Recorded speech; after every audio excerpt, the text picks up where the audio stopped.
बड़ी अद्भुत महिमा श्री वृंदावन धाम की।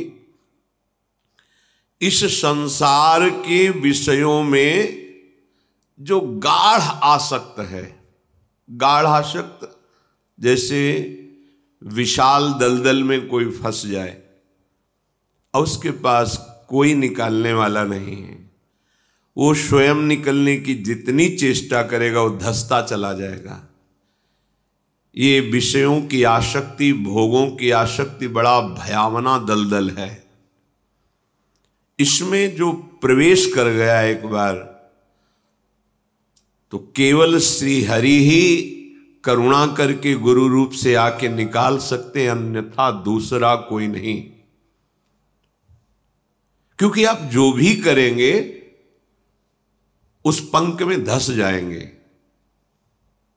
अहंकार मूल पंख है इस दलदल का। मैं यही प्रधान दलदल का क्षेत्र है। इसी से सारे विकारों का समुदाय हृदय को घेरे हुए है। संस्कृति मूल, आवागमन का मूल है ये देहाभिमान। इसी में सारे दोष रहते हैं। जब हम गुरु चरणों का आश्रय लेते हैं तो सबसे पहला दमन इसी अहंकार का होता है, जिससे सारे दोष अपने आप नष्ट होने लगते हैं। जो घोर विषय है, बहुत ध्यान से सुनने योग्य बात है। कह रहे हैं गाढ़ासक्ति मता मपीह विषयेश स्वत्यंत निर्वेदतो। जो घोर विषय भोगी जीव है,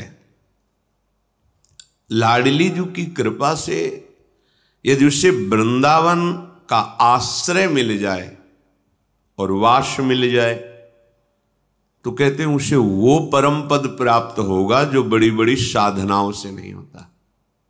घोर विषयी को कोई आश्चर्य की बात नहीं है, बिल्कुल आश्चर्य नहीं करना, क्योंकि एक साधारण पारसमणि लोहे को ना बना देती है, तो श्रीधाम वृंदावन तो चिदानंद प्रिया प्रीतम का प्रेम महल है। जैसे प्रिया प्रीतम महामहिम, वैसे ही वृंदावन महामहिम, बिल्कुल अंतर नहीं। पर आपकी पकड़ सच्ची होनी चाहिए। पकड़ सच्ची नहीं होगी तो प्रयास करने वाला आपको निकालना चाहेगा, और आप थोड़ा भी विपरीत दिशा में ताकत लगाएंगे तो आप निकल नहीं पाएंगे। हम लोगों की हालत यही है कि हमें गुरु कृपा प्राप्त है, आराध्य देव की अहेतुकी कृपा प्राप्त है, पर हम अपने आप को विषयों की तरफ, विपरीत दिशा की तरफ घसीट रहे, निकालने में सहयोग नहीं दे रहे। इसीलिए हमारे हृदय के विकार हमको नष्ट कर रहे। देखो, एक तरफ धाम है, एक तरफ विषय है। विषय प्राप्ति के अवसर पर आप धाम को पकड़ते हैं या विषय को? निर्णय आपके ही हृदय में कि आप महान किसको समझते हैं। एक तरफ श्यामा श्याम का स्मरण है, एक तरफ भोग सामग्रियां हैं, भोग क्रियाएं हैं। अब आप किसको पकड़ते हैं, श्यामा श्याम के स्मरण को या भोग क्रिया को? बस अपनी योग्यता हृदय में समझ लीजिए कि आप कहते जरूर हैं कि हम भक्त हैं, हम शरणागत हैं, हम उपासक हैं। किसके? बोले श्यामा श्याम के। तो एक तरफ श्यामा श्याम है, एक तरफ विषय है। आप किसकी तरफ जाते हैं? अगर विषय की तरफ तो झूठे हो, तुम कपटी हो, दंभ कर रहे हो। श्यामा श्याम को इतना लघु समझ लिया, ना धाम निष्ठा, न गुरु निष्ठा, न नाम निष्ठा, न वेश निष्ठा, न इष्ट निष्ठा। तो काहे को शरणागत हो? केवल वाणी से बोलने से बात थोड़ी बनेगी। हृदय में प्रमाणित होना चाहिए, बाहर प्रमाण की जरूरत नहीं है। आपके सामने एक तरफ संसार के भोग रखे जाएंगे और एक तरफ श्री जी। आप किधर कदम बढ़ाते हैं ये देखना है। यदि आपने वृंदावन को पकड़ लिया, एक बार आपको पकड़ना होगा, फिर वृंदावन आपको पकड़ेगा नहीं, बांध लेगा। आप जी नहीं सकते वृंदावन के बिना। देख लेना, जब हम वाराणसी से यहाँ आए तो जब ये चर्चा सुनी तो लगा कैसे पकड़ता है वृंदावन, कैसे पकड़ता है। जब महानुभाव ऐसा कहते तो मुझे समझ कि अगर हम ना चाहे तो हम कैसे वृंदावन में रह सकते हैं, कैसे पकड़ता है।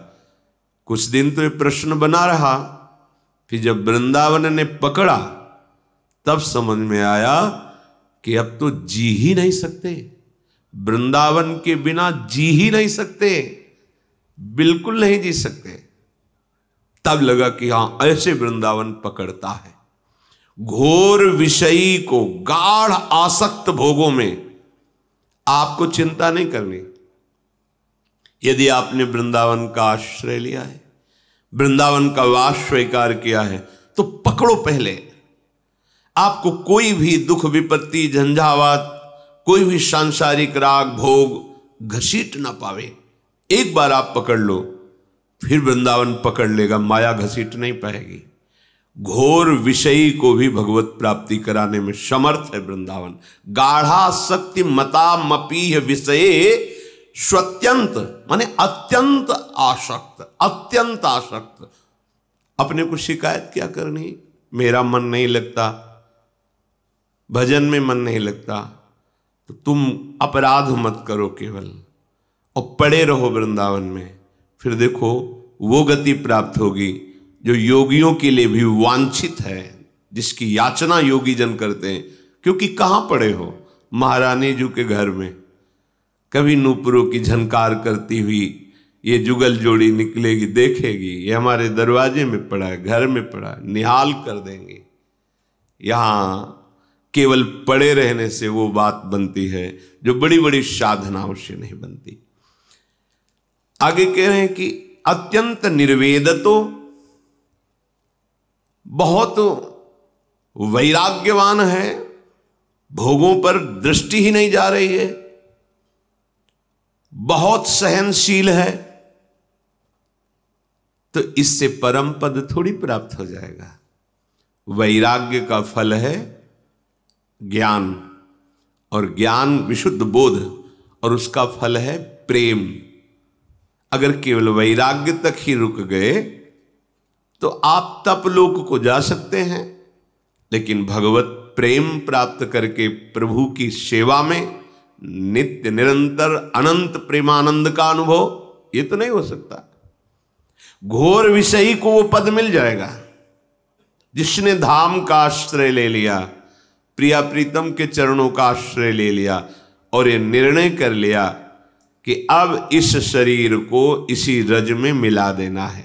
सी वृंदारण्य भूमो लुठतुमम तनुर विह्वलानंद पूरई है, यही तड़प कर प्राण छोड़ेंगे, कुछ भी हो जाए। बाहर ये जिनको वास मिल गया है, बाहर कदम नहीं, प्राण निकल जाएंगे, हम श्री जी के पास जाएंगे। जो बाहर हैं वो वृंदावन का ऐसे आश्रय लें जैसे छुट्टी मिलने पर वो नौकरी करने वाला व्यक्ति कहीं भी हो भाग के घर आता है, ऐसे वृंदावन से तुम्हारा प्रेम हो। जहां संसार व्यवहार में आपको छुट्टी मिले, एक दिन एक रात भाग कर आ गए, धाम में आए, धाम को प्रणाम किया, प्रफुल्लित मन परिक्रमा की नाम जप करते हुए सत्संग सुना, फिर अपने हृदय में वृंदावन बसाकर फिर बाहर अपने कार्य के लिए चले गए। जब कभी लाडली जी कृपा करेंगी तो वास हो जाएगा, अगर नहीं भी होगा तो आश्रय से वही फल प्राप्त होगा जो वास से प्राप्त होता है। पर पक्का आश्रय, पक्का आश्रय। 4 दिन की छुट्टी हुई, चलो ना अमुक तीर्थ चलते हैं, नहीं अब हमारे पास तो एक ही रास्ता रह गया है, केवल वृंदावन। भाग भाग के वो वृंदावन देख रहा है, वो माँ है, वृंदाटवी माँ है, वो देख रहे, ये हम पे आश्रित है। बस वृंदावन के युगल चंद श्यामा श्याम का प्रेम निश्चित आपके हृदय में स्फुरित हो जाएगा। जीते जी अगर आपको अनुभव नहीं हुआ तो शरीर छूटने के बाद जो जहां का होता है वहीं पहुंचा दिया जाता है। आप वृंदावन के हैं, श्यामा श्याम के आश्रित हैं, आपको धाम में ही लाया जाएगा, अन्यत्र नहीं। बहुत वैराग्य है, बहुत सहनशीलता है, पर धाम से नाम से, रूप से, लीला से वंचित हृदय है तो खास कोई बात नहीं हुई। बहुत योग का ज्ञान है आपको, बहुत अष्टांग योग की पद्धति से आप चल रहे हैं, लेकिन प्रभु के नाम में प्रीति नहीं, प्रभु के धाम में प्रीति नहीं। गोस्वामी जी कहते जोग कुजोग और ज्ञान अज्ञानु जहां नहीं राम प्रेम पर धानु। अगर प्रेम प्रकाशित नहीं हुआ तो जोग ही जोग क्या, वो ज्ञान अज्ञान ही है, वो जोग कुजोग ही है। श्रीपाद कह रहे हैं योगे समुद्योगी नाम, योगी जन जो बहुत प्रयास करके समाधि को प्राप्त होते हैं, बड़ी दुर्लभ स्थिति होती है। संप्रज्ञात समाधि, असंप्रज्ञात विचक्षणा समाधि, संकल्प युक्त समाधि और संकल्प रहित समाधि। लेकिन इन समाधियों से करोड़ों गुना बढ़कर के प्रेम समाधि होती है। सेवा परायण चलता फिरता दिखाई दे रहा है, पर हृदय की स्थिति निरंतर प्रेम विकल होकर अपने आराध्य देव, ये समाधि अत्यंत दुर्लभ समाधि। जो योगी जन बड़ा उद्योग करके अपने चित्तवृत्ति का निरोध करके समाधि को प्राप्त होते हैं, उससे कई गुना बढ़कर महासुख भरी समाधि ये वृंदावन प्रदान करता है। जैसे कोई फिसल जाए ऐसी दशा होती है, अचानक कोई शब्द, कोई चिंतन, कोई बाहरी क्रिया एकदम पूरे अंतःकरण को फिसला करके एकदम प्रेम में डुबो दिया। अब उसके निकलने की सामर्थ्य नहीं है। तुम्हें जो साधारण शब्द दिखाई दे रहा है उसी ने उसे प्रेम में डुबो दिया, विकल हो गया। अब चेष्टाएं हो रही, न बाह्य शुद्ध है न यंत्रवत चेष्टाएं हो रही। ये समाधि जिसे स्वामी जी महाराज श्री हरिदास जी कहते हैं, चित इत उत न डुला, आओ समाधि भीतर आओ। इस समाधि को, ये समाधि वृंदावन प्रदान करता है। ब्रह्मानंद रसैकलीन मनसाम, जो एकमात्र ब्रह्मानंद को प्राप्त हो गए हैं, उनके भी मन को अधीन करने की सामर्थ्य वृंदावन धाम में है। बड़े बड़े ब्रह्मानंद में छके हुए महापुरुष ब्रह्मानंद रस को लघु करके इस प्रेम रस के अधीन हो गए। शुकाचार्य भगवान सुखदेव जी एक श्लोक पहला सुना, बरहा पीडम नटवर बपू। हमारे वृंदावनाधीश्वर के इस रूप का, सौंदर्य का केवल श्रवणेन्द्रिय से श्रवण करके भाव में पान किया तो उन्मत्त हो गए, ब्रह्मानंद रस छोड़ करके रूपानंद में आसक्त हो गए, प्रभु का स्वभाव सुना, विकल हो गए। ऐसा ये रूप है। महारानी जी का रूप सौंदर्य और महारानी जी के समीप विराजमान श्री लालजू का रूप लावण्य, अद्भुत अद्भुत। तो ब्रह्मानंद को प्राप्त, यद्यपि बहुत कठिन है ब्रह्मानंद, कोई साधारण नहीं है। ज्ञान क पंथ कृपान की धारा, परत खगेश लगे नहीं बारा, जो निर्विघ्न पंथ निर्वाही, सो कैवल्य परम पद लाई। लेकिन वो ब्रह्मानंद फीका हो जाता है जब वृंदावन अपना आनंद प्रकाशित करता है। तो ब्रह्मानंद रसैकलीन मनसाम, और कोई गोविंद पादाम्बुज, श्री कृष्ण के दास्य भाव से युक्त है। पर जब वृंदावन कृपा करता है तो माधुर्य रस ऐसा प्रदान करता है कि जो सुख दास्य भाव में है उससे कई गुना बढ़ करके सुख प्रभु के माधुर्य श्रृंगार रस में है। ये श्रृंगार रस प्रदान करने वाला वृंदावन है। कैसे? द्वंद्वाविष्ट ध्येयाम च मोहनमिदं वृंदावनम स्वैर गुणैः। कोई द्वंद्व नहीं रहने देता, चित्त को अपनी सामर्थ्य से घसीटकर, शब्द पर ध्यान दीजिए, चित्त को अपनी सामर्थ्य से घसीटकर वृंदावन समस्त ऐसे सद्गुण प्रकाशित कर देता है, ऐसी महामहिमामयी उसकी स्वभाव वृत्तियां बना देता है कि प्रिया प्रीतम उस पर रीझ जाते हैं। ये वृंदावन प्रदान करता है, ये रजरानी प्रदान करती है। बस एक ही बात का सबसे बड़ा यहां भय है, श्री वृंदावन वासिनी स्थिर चरे दोषान मम श्रावयेत योशौ किम शतधाम छिनत्ति नहीं माम शस्त्रैः रथास्त्रैः स्थितैः। श्रीपाद कह रहे, यदि वृंदावन के किसी भी प्राणी का, चाहे वो जड़ हो या चैतन्य हो, वृक्ष लता आदि हो, पशु पक्षी आदि हो या मनुष्य हो, यदि उनका तुम अमंगल करोगे, उनकी निंदा करोगे, फिर वृंदावन आप पे कृपा नहीं करेगा। ये कई बार, हजारों बार प्रार्थना की, यहां एक ही बात वृंदावन बर्दाश्त नहीं करता। जो धामवासी जन हैं, जो रजोपसेवी जन हैं, जो नाम जापक हैं, जैसे संत रूप में हैं तो आपको दिखाई दे रहा संत हैं, पर श्वान रूप कुत्ते रूप से हैं तो आपको दिखाई नहीं दे रहे संत हैं, पर वो महान संत हैं। हरिराम व्यास जी आचार्य कोटि के महापुरुष हैं।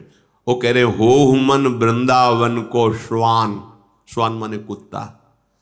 क्या कभी ऐसी कृपा होगी कि मैं वृंदावन का श्वान बन जाऊं, कुत्ता बन जाऊं?